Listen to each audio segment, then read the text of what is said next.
তুমি মহিলা, তুমি জানো না তোমার স্বামী আজকে 12 বছর বিদেশে, একটা একটা টাকা, একটা একটা রিয়াল জমাইবার জন্য তাকে কি পরিমাণ ঘাম জড়াইতেছে। এমন কষ্টের জমানো বিদেশের টাকা বেচারা বুকে বাইন্দা বাড়িতে পাঠাইছে। তুই বেডি বাজারে বাজারে ঘুরিয়া ঘুরিয়া বেপরদা, তুমি বাজারে ঘুরিয়া ঘুরিয়া এই টাকা অনাদরে হিসাব ছাড়া স্বামীর এই কষ্টের টাকাগুলো শেষ করে দিতেছে। আহা, হাই মহিলা, কি করলা? নিজের আখেরাতটাও বরবাদ করলা, স্বামীর এই কষ্টের টাকাটাও নষ্ট করল। মাল এটার দাম হইতো না 30 টাকা।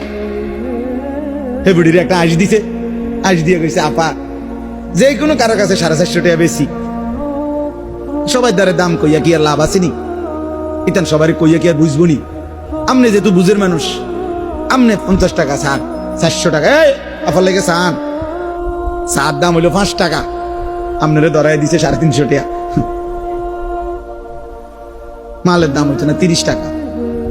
ব্যাগ লাফায় ঠিকই চা খাইয়া বেড়ার লগে কথা টথা